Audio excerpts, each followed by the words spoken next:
Batman Arkham Asylum has a lot of creepy moments, but the moment we're talking about today separates itself from the rest. See, the Scarecrow game glitch is a moment that is extremely creepy when you really think about it. Not as simple as it first may seem, with a much deeper meaning to it. Why is this moment so creepy? What makes it so special? With it starting when you're just playing as Batman. However, having the glitch pop up on your screen like your game just crashed. The game restarts from the beginning with the cutscene, with the Batmobile, but this time it's different. Joker is driving Batman to Arkham Asylum instead of Batman driving Joker to Arkham Asylum. However, when Batman gets inside the asylum, he's the one being restrained in the chair, not the Joker. He's being brought down the hallway by Joker, Harley Quinn, and Victor Zsasz, you now playing as the Joker. But it happens. Batman having his own episode, mental breakdown, as he's being brought down the hallway. Now, when you get to the end of the hallway, Scarecrow's there. Scarecrow says, "Just got to check your prisoner, dear," to Harley, with Harley saying, "Whatever, just be quick. He's not looking too good." Scarecrow replies to Harley, "No, he's not. We really should feel sorry for him. He never fully got over his parents' death. It left him quite insane. What is going on inside your head, Wayne?" Bah, he's gone. Just a twisted shell of a man. Batman screams, "Let me free!" Scarecrow says, "He's all yours, Joker." Joker says, "I've waited a long time for this, Bats. Let's start the party," with a bang, shooting Batman with a gun. Though, after this immediately, popping up on your screen, it says, "Mission failed. Retry or quit." Pushing retry, starting the final Scarecrow boss fight. Wait, this is where it turns for the worst. First, appearing on your screen is a gravestone with Batman's name on it, Bruce Wayne. Having Batman reaching out from the ground, pulling himself out from the grave. Batman walks through the nightmare before interacting with Scarecrow, seeing a twisted, manic, insane version of himself eating a rat. It's truly unsettling seeing Batman in this manic state. Horrific to witness. Except, why though? Why did Batman go through this during the Scarecrow game crash? What did it mean? See, this moment means a lot more than it might seem at first. Let's go back to when this all starts. Once it gets real, when the game crash first appears on your screen. This was not done for the purpose of scaring Batman, but for the purpose to spook and engage the player, bringing the player into the moment, making the player worry, thinking that their game just froze or crashed. Generally, this happening to anyone would most likely make them think that their game really did just crash or freeze, except if, of course, they had already played through this part of the game. Now after this, when the game restarts from the beginning, when Joker is driving Batman to the asylum instead of Batman driving Joker to it, this shows Batman's fear. You may ask, what is the fear? The fear is that Joker is the one in control. They're showing Joker having the power over Batman, being the one that is bringing him to the asylum, which is trying to show, even from the beginning, Batman, when he was driving Joker to the asylum, the whole time, Joker was really the one in control, as we saw him end up escaping and shockingly taking over the asylum.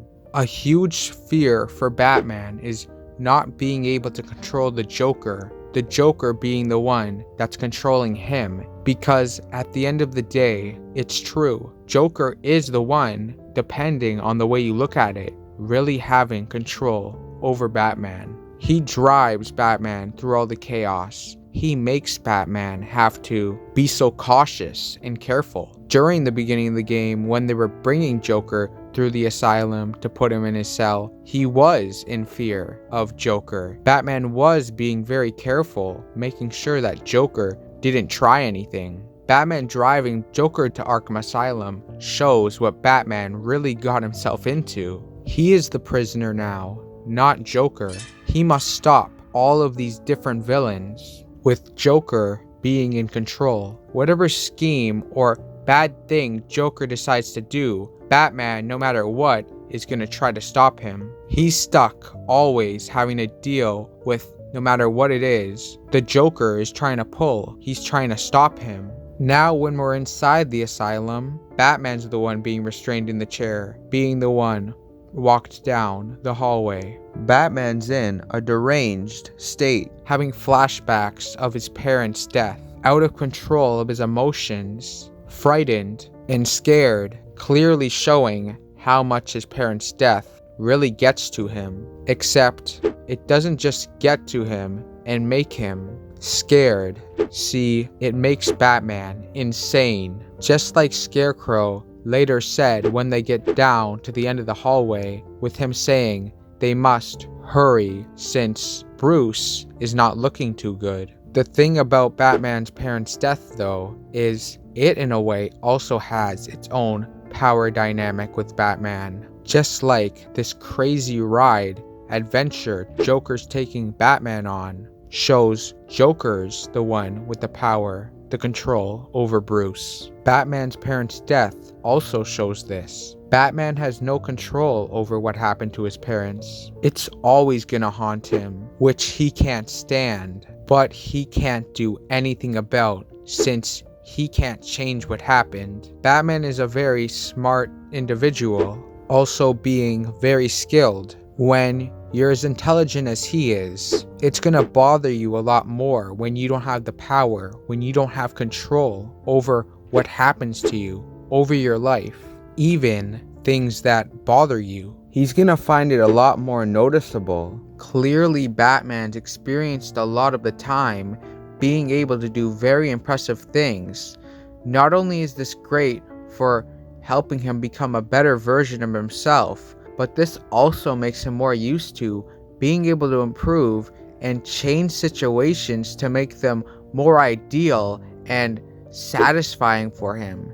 He's used to being able to control a situation in some way so that at the end of the day, he's happy with what the outcome is. But here, he's gonna have to learn how to deal with not being able to do that anymore, since no matter what he does, he's gonna have no control over it whatsoever.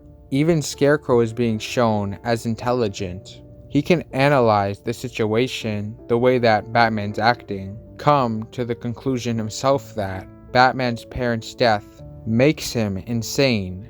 Whether or not this past trauma of his is to that extent or not, Batman has done a great job coping with his parents' death for years, trying to not let it stop him. But this moment reveals how it's really broken him. You see, if Batman did have the control, if Batman was still able to control his emotions, not let it get to him, Scarecrow and Joker wouldn't have been able to use it to the extent that they did, take advantage over him as much as they were able to do. Well, for both his parents' death and dealing with the Joker, Batman feels responsible for, believing he plays a role in both, thinking that he could have prevented his parents' death, also thinking and knowing that he can stop the Joker if he broke his moral code. But, of course, Batman's not going to choose to do that. Now, after Joker shoots Batman, when we get to Batman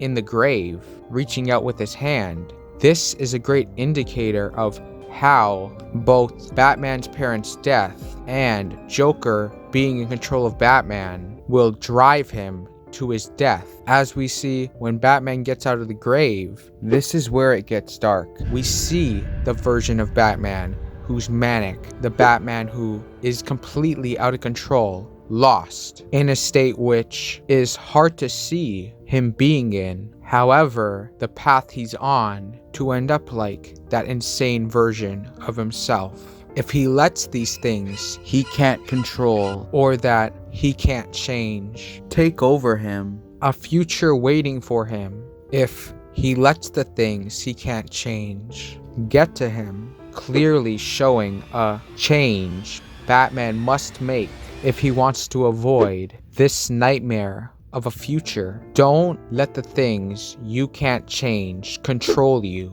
Focus on the things that you can. Batman can improve, that he has some control over, because if he obsesses over the things that he can't, it will drive him to his grave. This will drive him to his biggest fear, not being the hero and protector Gotham needs. Let me know in the comments, do you think this is the creepiest moment in Batman Arkham Asylum, or in even all of the Arkham games? Because it definitely is for me. In addition, also let me know if this is not your pick for the most creepy moment in the Arkham games, what is? Do you think that this moment is a lot deeper with a lot more meaning than it might look like at first, like I've explained? Anyway guys, remember to subscribe and to turn on notifications. I really hope you enjoyed the video, and I'll see you in another Cosmic Chaos video. Bye!